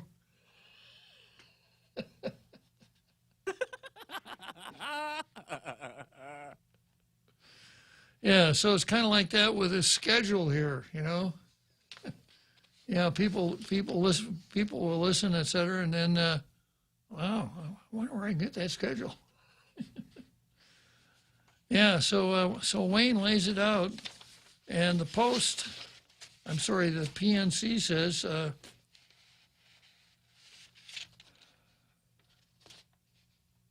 the Animal Wellness Foundation says the people of Guam aren't civilized because of cockfighting. It's more, oh, wait a minute. Congress amended the federal animal fighting law specifically to extend all prohibitions against cockfighting to Guam, Puerto Rico, and other territories. Cockfighting interests challenged the constitutionality of the law, and several federal courts, including the U.S. District Court for Guam, ruled that the United States engaged in a proper exercise of its authority in imposing the ban. Earlier this year, the Supreme Court let stand a unanimous ruling from the U.S. Court of Appeals for the First Circuit, affirming that cockfighting is a crime everywhere in the country. The organizers of these planned cockfights are engaged in a criminal conspiracy to violate U.S. law, said Wayne Pacell, president of the Animal Wellness Foundation, Animal Wellness Action. They are disregarding and disrespecting the norms and laws of a civil society. The people organizing these fights should unwind their legal action plan. If they do not, federal authorities should be present to arrest these lawbreakers. Now, here's the interesting part. In response, Guam Senator Jose Pito Terlahi issues the following statement in response to the Animal Wellness Foundation. Quote, the Animal Wellness Foundation says the people of Guam aren't civilized because of cockfighting. And, of course, they never said that. So, apparently, Jose Pito Terlahi said, Tina, can I borrow your playbook? You know, the one you did use for the insular cases. So, anyhow, Jose Terlahi builds this straw man. The Animal Wellness Foundation says the people of Guam aren't civilized because of cockfighting. It's more uncivilized to deny human beings real representation in the laws that govern them. We have real crimes to deal with, and we should not commit any law enforcement resources to appease an outsider who doesn't even recognize our human rights. Wow. Here we go. Yeah. Orange. Wow. It's not orange, it's red. So I just want to comment on this from a sort of a literary convention standpoint. So we see two rhetorical devices in use here by Jose Pito Terlahi. First, the straw man fallacy, And then second, or maybe this order, first, whataboutism, and then the straw man fallacy. So the straw man fallacy is people of Guam aren't civilized. He builds up the straw man fallacy, and then he comes back and beats the hell out of the straw man with a whataboutism stick that has, the two are totally unrelated, etc. So having gone through this, you know, somebody here on Facebook says, we haven't heard a peep out of Jose Terlaje since he's been a senator, since the election. If this is the kind of crap he's going to come up with, I would say that's the good old days. So on reasons completely different from the ones that Jose Terlaje cites, I am going to say that I am not in favor of the law, the national law that bans cockfights in the territory.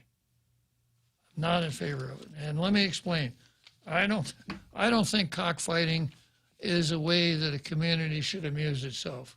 I'm not a cruelty to animals kind of guy, including chickens. And I've heard all of the excuses. We've had plenty of whataboutism about it. I'm just not in favor of cockfighting. I think it's cruel. I think it reflects the worst of a people when they engage in animal cruelty for their own amusement. I don't buy into this, well, it's part of the culture. Legislatures are the popular branch of the government. They are supposed to be in tune with the people. And the reason that we favor democracy is in a democracy, even a representative democracy, a republic, the representatives are in tune with the cultures, the culture, the mores, the folkways, the morals, the traditions, etc., of the cultures they represent. And oftentimes, laws have to do something, have to change a cultural practice. Now, this is not a good example, but it's real. You know, in the German Middle West, beer was part of the culture. But in 1918, the Congress passed what became the 18th Amendment, and everybody quit drinking. And, well, it was part of the culture. And if you stop and think about it, there are a lot of things like that happen. That's why we have legislatures. Now, as far as the national government is concerned, the national government is a government of limited powers. And you find the powers of the Congress, what are called the enumerated powers, at Article 1, Section 8 of the United States Constitution. And that starts out, the Congress shall have the power to. And there is a list of 17.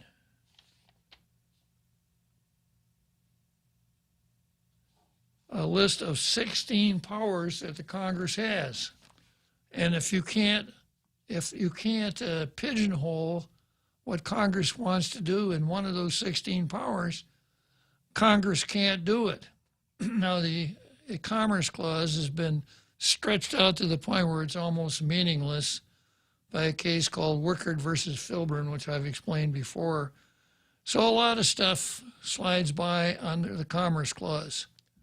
But I don't see anything in the Constitution that says the Congress has the power to regulate chicken fighting or cruelty to animals. That is a state function, and that if people in a state, don't want to criminalize animal cruelty, I don't like it. I don't like the result. But the question should be, are you in favor of federalism? That's not the real question. The real question is, where does your federalism take you? And if you really are in favor of federalism, then you'd say criminal law and the criminalizing of cruelty to animals is not a function of the national government. It's a function of state government. Now, the footnote here says that when it's the territories, the Congress doesn't need to fit legislation into one of those pigeonholes because under Article 4, Section 3, it has unlimited power to legislate for the territories. But the Congress ought to, by analogy, not do something in the territories that it shouldn't do in the states. So I am, unfortunately, Wayne, I'm not with you on this federalization of the criminalization of cockfighting. I don't like cockfighting. I would be much happier if we did away with it here. And I have to mention this, you know, it's so much a part of the culture that we haven't had a cockpit licensing board for 10 years. We really care a lot about it. Okay, but I really appreciate the personal email, Wayne. And I wrote back. Thanked him for his email. There's a really strange connection with culture and claiming something as a part of culture without even talking about where that claim came from, where that cultural practice came from. Because I will tell you that chickens are not indigenous to Guam. They are not. They were introduced. Yeah. And I know some people claim that, well, we used to fight doves when we were indigenous, with the indigenous people used to hear. And it's just, they're just pulling things out of their behind. Yeah, it's the all-purpose argument. If you can't mount an argument in accordance with the conventions of real argument and score points that way, then you can always find a better argument. Yeah. It's just getting really tired when people claim culture and they don't even understand which culture are they going to claim today. Yeah. Which one? Yeah, it's just the crutch is what it amounts to.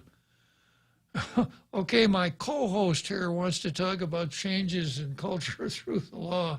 So we'll take a short break and we'll come back to Wrigley Field with another Joe. Subway's Eat Fresh Refresh has done it again, serving up yet another new and improved sub, the Cali Fresh Steak, loaded with tender, flavorful marinated steak on top of thick-cut hickory smoked bacon, smashed avocado, and fresh mozzarella. The Cali Fresh Steak is protein-packed to leave you feeling full and satisfied. Cali Fresh Steak is made on our freshly baked hearty multigrain bread layered with fresh veggies of your choice. Subway, eat fresh.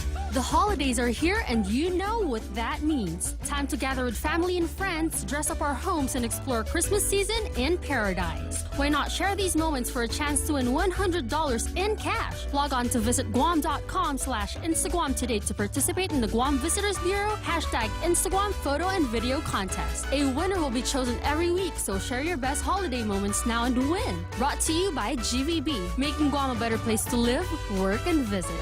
Portions of the program brought to you by Nissan. Choose your favorite Nissan, and there's an abundance of Nissan automobiles to choose from. Rogues, Rogue Sports, Muranos, Kicks, Sentras, Leafs, Rogues, and then start talking about the deal they want to put together for you. Enjoy 0% APR, or your first 3 payments are on them. Just sign and drive away. Inventory limited, so don't wait. See Nissan Guam first. Wait, there's the fine print. I got to read the thing in fine print ease. On approved credit, 3 payments calculated, 5% APR, 60 months term, and based on the actual selling price of the vehicle only, not including down payment or any aftermarket products or accessories. See Nissan Guam for full details.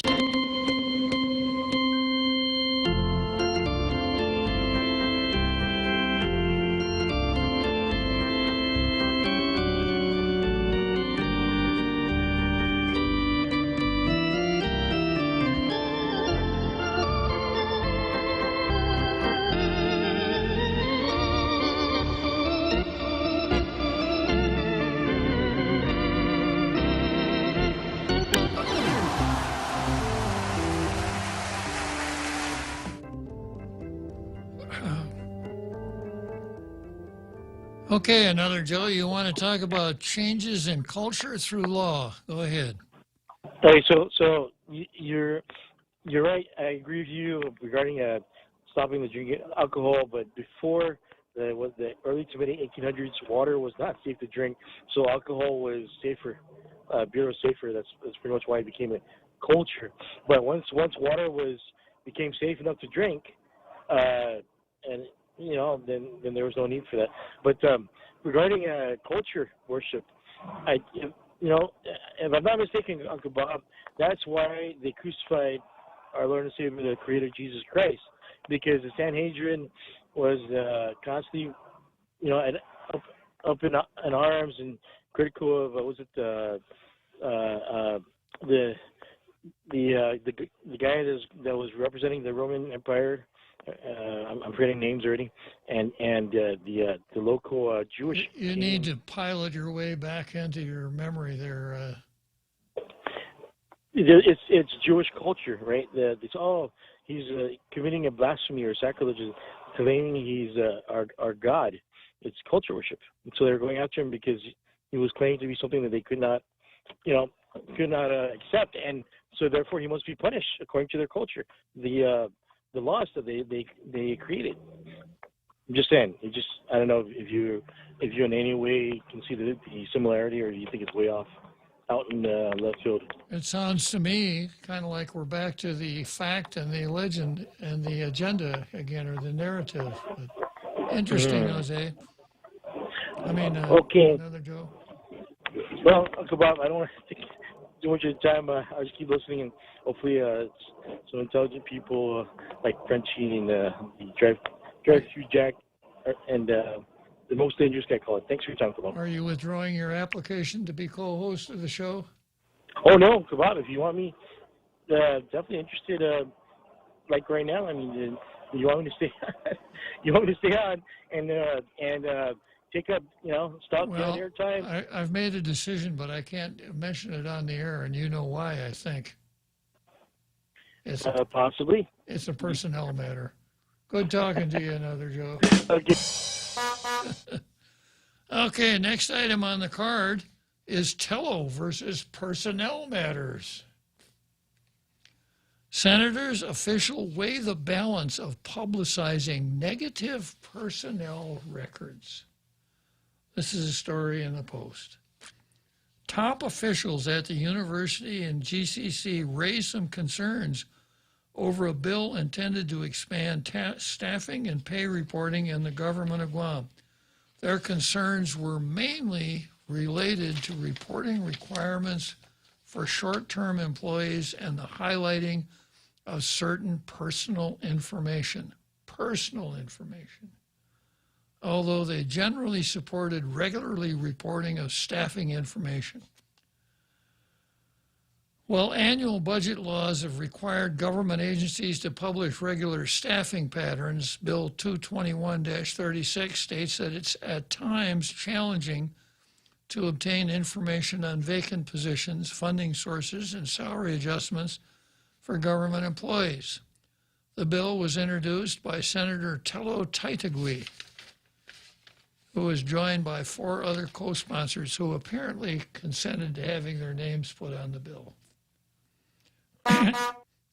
In addition to quarterly staffing patterns, Bill 221 would also require monthly information reports that include all new hires and terminations within that month, merit bonuses, and changes in salaries unrelated to scheduled increments, promotions and demotions included, permanent and temporary inter- and intra-agency transfers, and a list of employees rehired based on reemployment rights. In other words, a lot of information about the 11,000 people that work for you and me. UOG President Thomas Kreis, when he got done bitching about the Disney Channel, GCC President Mary Okada and Guam Ethics Commission Executive Director Jesse Kanga attended the public hearing on Bill 221. We are concerned a bit about particularly the part-time and student employees that doing this much reporting will add a particular burden to our staffing, which is already under stress. Another concern is the publication of personal information, the kind of thing we would normally make readily available to the public. If you're reporting on things like someone being demoted or transferred or let go, we typically don't publicize. Now, when somebody gets fired, that's the information you should publicize. He added, stating that it may expose employees to harassment or ridicule. We don't want to hurt their feelings. Obama noted that, quote, termination employs a negative connotation, but it could simply be to the end of funding. She suggested using another means to identify that information and also referred to a law that discusses references for employees during recruitment. I know what she's talking about. When individuals are asked to give a job reference, she said, we are cautioned as to whether or not our reference is going to be a barrier for somebody seeking employment. And I'll tell you this, a little free advice. Given the laws that we have now, including our second chances law, when someone asks you for a reference for Jose Martinez, this is the only thing to say, the only safe thing to say. Jose Martinez worked for this company from June 1st, 1984 until July 1, 1995, period. You know, I lived and worked in Connecticut for a long time, very much a blue state. They did pass a law where, as I manager, because I was one for the back of house, chef for a kitchen, was only allowed to say that. Mm-hmm. Nothing disparaging, but also nothing praiseworthy. Just the facts, ma'am. Yeah. And I thought that was doesn't make any sense. Well, and it's because employers don't want to get sued for defamation. That's the reason. And Mary Okada wants to pick up on that so that we can't find out about our own employees. You know, he got fired. What was her name? Ovita, last name will come back to me, worked for the police department, stole $17,000 from the police department, tried to pay it back, and the check bounced. She was prosecuted, kept her job. The case dragged on for 3 years. She finally pleaded guilty. By that time, she was at the Department of Corrections. She finally pleaded guilty and some community service at no jail time, and she kept her job. And El Lamarena, the director of corrections, yeah, she's a really good employee. Well, there's another case, and I don't want to say the names because it hasn't been put out there through the court or anything, of an alleged molester teacher who keeps getting hired here on Guam in different places. It was spotlighted on Canon News. That's all I'll say, because I don't know all the other stuff. Yeah, I saw that too. But that's the same thing where we don't put this kind of information out there. Mm-hmm. Was it because we didn't want to hurt this person's chances of employment? Because we don't want to be mean. That's it. Yeah. So you now have on your website a list of terminated employees. I, as an employer, would probably want to see if you were terminated. And that may not be a good thing for the recruiting agency to see, and it will have a negative effect on the employee. And so I asked for a clarification on that. The GCC president also noted that demotions can be voluntary. One example is an employee who is experiencing a physical constraint. Speaker Terlai said lawmakers could compare staffing patterns from quarter to quarter for differences, but Bill 221 proposes a more concise method. I hear you about the stigma, but I still think it's a very valuable tool for us to see the changes in hiring, especially with a guy like Steve Ignacio. You know, the police officer driving a government car gets in a traffic accident at midnight, $12,000 worth of damage, criminal case drags on and on and on. He's sentenced to 5 days in jail, and he's still on the police force. Senator Sabina Paris, a co-sponsor, said she wanted to balance transparency with protecting personal information. Now, this is not personal information, is it?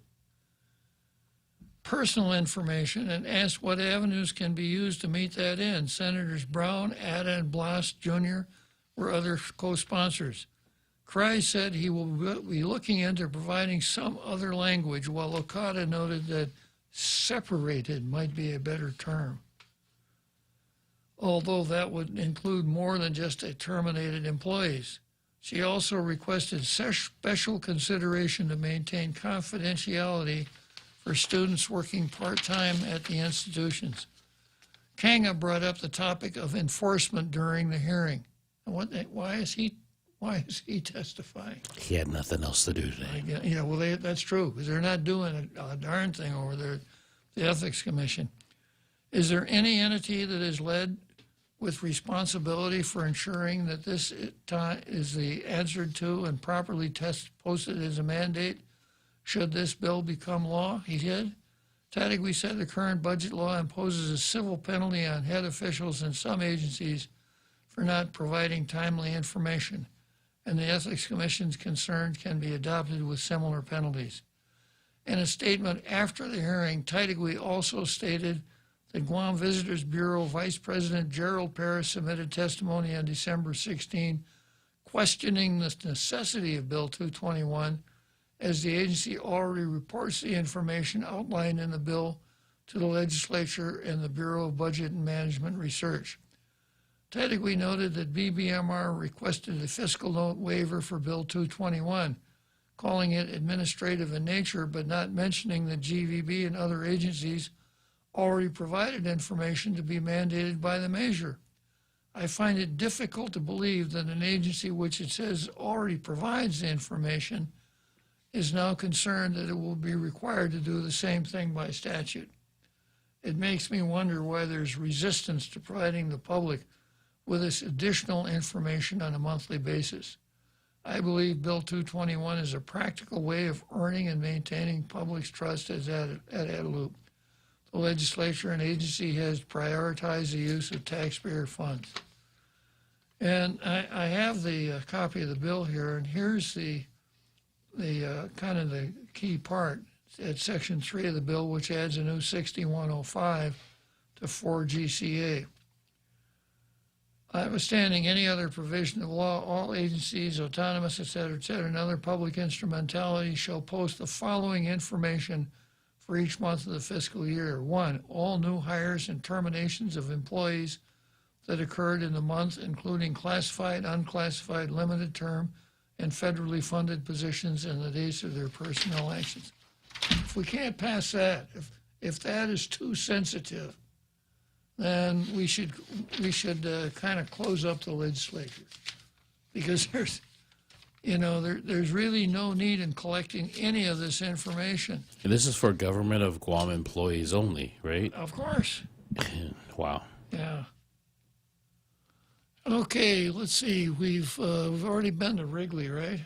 Yeah. So I guess it's time to head for Churchill Downs.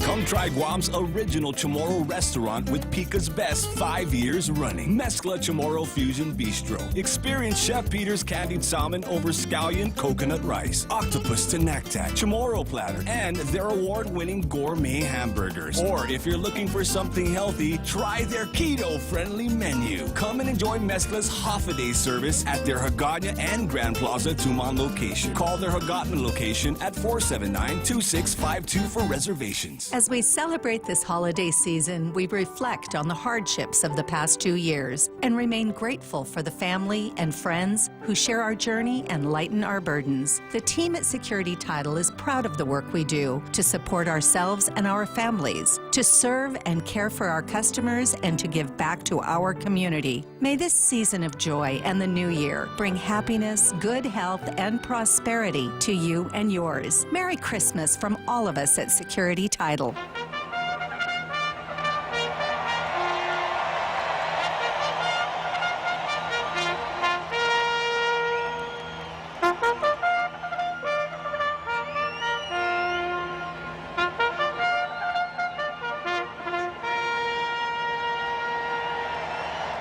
Home stretch on Tall Tales. Bonnie Suba comes through with a name I couldn't come up with, Ovita Nauta, the police department employee that wound up at the Department of Corrections and skated out from under the whole thing. Okay, next item on the card, Judge Gatewood versus Joey Terlahi. Joey Terlahi, former Department of, no, he's not the Department of Corrections Deputy Director. He was the Deputy Director of Corrections. He was indicted. A Superior Court grand jury panel. What's a grand jury panel? Where do these papers have? Do they ever proofread the articles before? It's just flourishment. It's what? Flourish. They just had to add extra stuff to it. Yeah, a Superior Court grand jury panel. Wow. I wonder if that's the same thing as a grand jury. At least they didn't say committee. Yeah. Commission. Board. Board. A Superior Court grand jury board. They could have been. Has indicted Joey Allen Akfadzi Tetlahi, a former Department of Corrections Deputy Director of felonious restraint, as a third-degree felony and 2 charges of official misconduct as a misdemeanor. The indictment in the local court was announced Friday by the Guam Office of the Attorney General. The indictment in the local court occurred just a few days after the highest federal judge on Guam. You know why she's the highest federal judge on Guam, Jose? She's the only federal judge on Guam. Kind of. That's awesome. Yeah, it's kind of like until Sorensen came along with their own FM station, I was absolutely, for sure, the absolute most popular afternoon talk show host on FM radio. My dad says that I'm his favorite son. Uh-huh. I'm his only son. Uh-huh, yeah. Sounds like something out of the old Charlie Chan movies, Number One Son. Yeah, anyhow, the indictment in the local court occurred just a few days after the highest federal judge on Guam, Chief Judge Francis Tidinko Gatewood, questioned why other public officials who have been under federal investigation related to former Jonia Mayor Jesse Bloss' bribery and extortion case hadn't been brought to justice.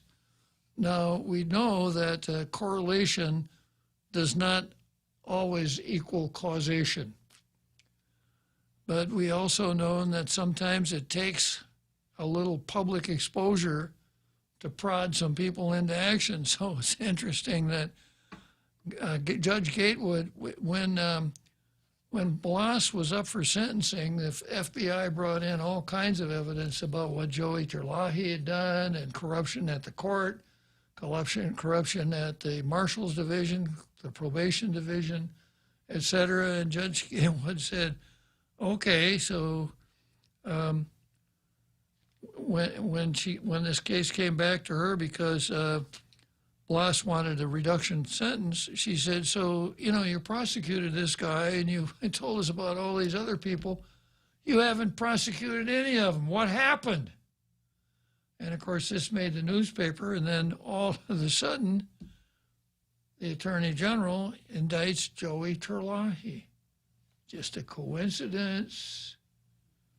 I don't know. Maybe the way to get more performance out of leaving on a jet plane Camacho would be to get a hold of Judge Gatewood and say, hey, can you talk a little bit more about the local attorney generals not prosecuting crimes?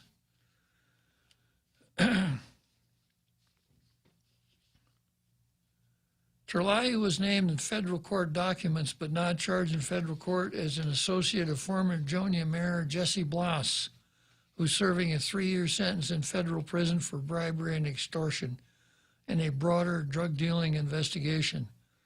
Tetlahi resigned from his cabinet post at the local Department of Corrections after his name was mentioned in Bloss's federal case. In a press release, the Guam Attorney General stated, Tetlahi is accused of exposing the victim to risk of serious bodily injury at a barbecue back in 2017, and for ignoring and abusing his position as a government official in relation to a crime committed. Maybe the same crime. This follows several months of active investigation by the Office of the Attorney General to include the collection and review of evidence and witness interviews. In one recording previously played in Blas's case, the former mayor was heard scolding his former girlfriend, Vicky Lynn Tarrageo, a local court drug case defendant. Even though we fought and I slapped you and choked you and threw you around, shucks happens. I still went out to court for you and I said I didn't want you locked up. Blas said in the recording, I'm connected to that courthouse and I can make shucks happen.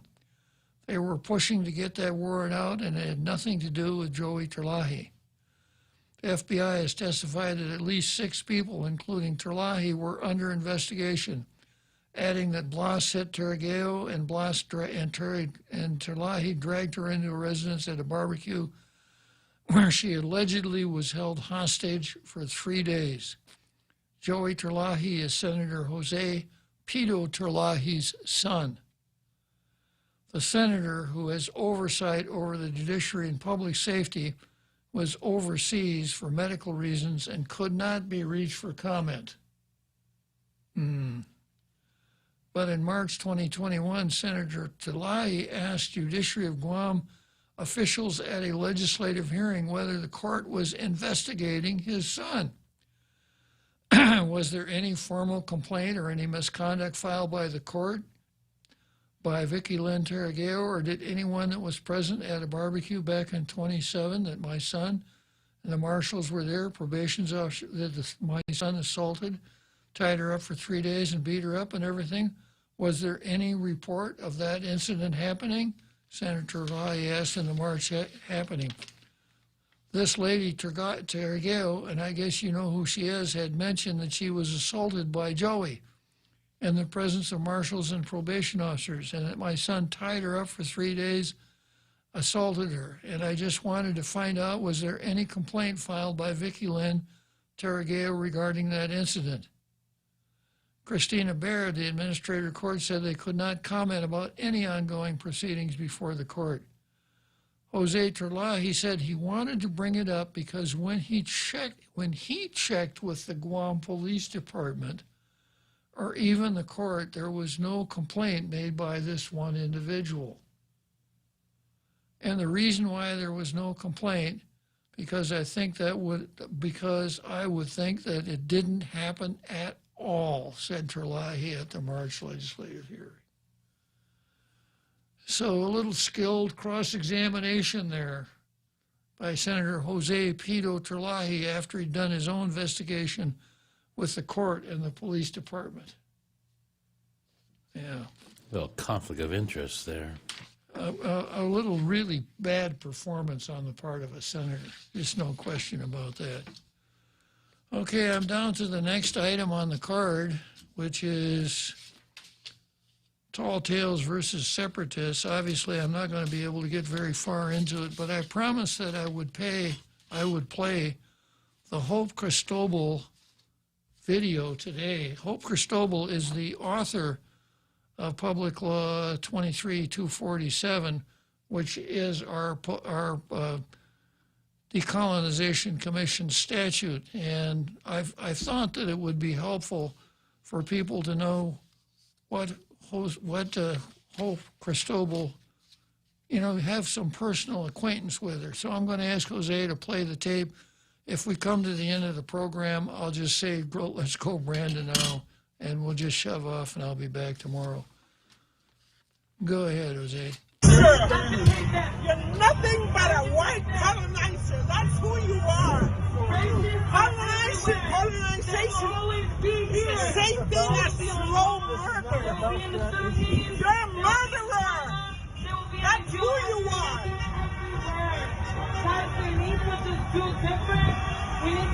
Get off my island. Sir, you need to go. You can't be policing people here and telling people how to protest or what to protest for. You need to go. You need to go. I'm against this.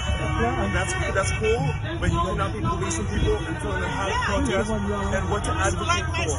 She has a right to yell. I'm an indigenous tomorrow. I have more rights here than you are. You came here because of the structures of colonialism, asshole. Tayo mamalaw how sigin rudo ni tano. Di tau tanu how. Waho bini tau tanu. Waho bini madahoda. Waho na short na guy gizu bini. Hago tazan na short bini.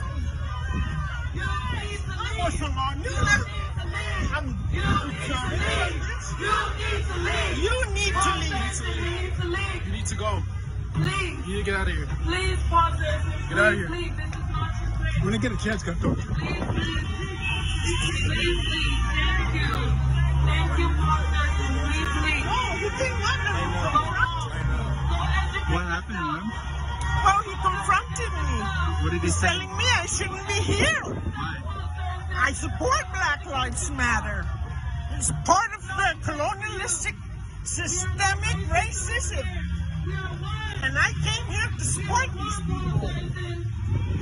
He's a white man that has come here. And he continues the legacy of colonialism.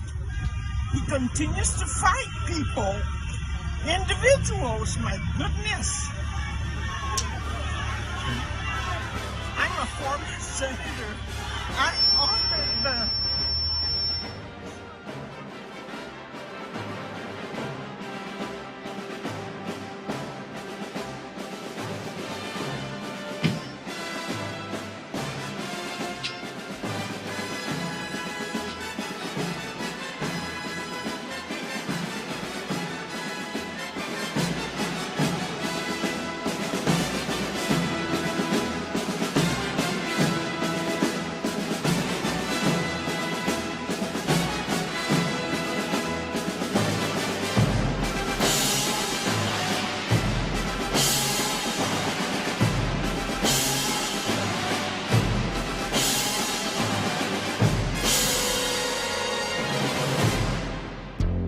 The Point is KUSG, Hagåtña, Guam, 93.3 FM and 104.3 HD3.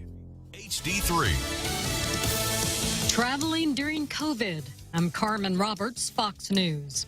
It's Christmas week, and many Americans are concerned about traveling as COVID cases surge. Outgoing NIH Director Dr. Francis Collins tells Fox News Sunday people can protect themselves. We have things we can do, and especially those are vaccines and boosters and being careful about masking again. And I know people are sick of hearing this, but the virus is not sick of us. It's thrown us a new curveball, and we got to be ready to hit it. President Biden will address the nation Tuesday to lay out new plans to fight the pandemic. But Florida Republican Governor Ron DeSantis says there won't be any lockdowns in his state. We will not let anybody lock them down. We will not let anyone take their jobs. We will not let anyone ruin their businesses, and we will not let anyone close their schools. DeSantis talking to Fox News. As the Omicron variant races ahead, the CDC reports deaths in New York State have topped 60,000, even as the mortality rate drops significantly from previous waves. COVID cases are surging in the state, and in New York City, Mayor Bill de Blasio says they're opening more testing sites. It's an urgent situation, and we need to act urgently. We are seeing a very substantial rise in the number of cases. The White House reacting angrily to Democratic Senator Joe Manchin's announcement on Fox News that he cannot support the president's signature piece of legislation, the Build Back Better bill. The White House issuing a statement calling Manchin's comments inconsistent with his recent negotiations with the president. Manchin told Fox News, I've always said this, Brett, if I can't go home and explain it to the people of West Virginia, I can't vote for it. And I cannot vote to continue with this piece of legislation. I just can't. America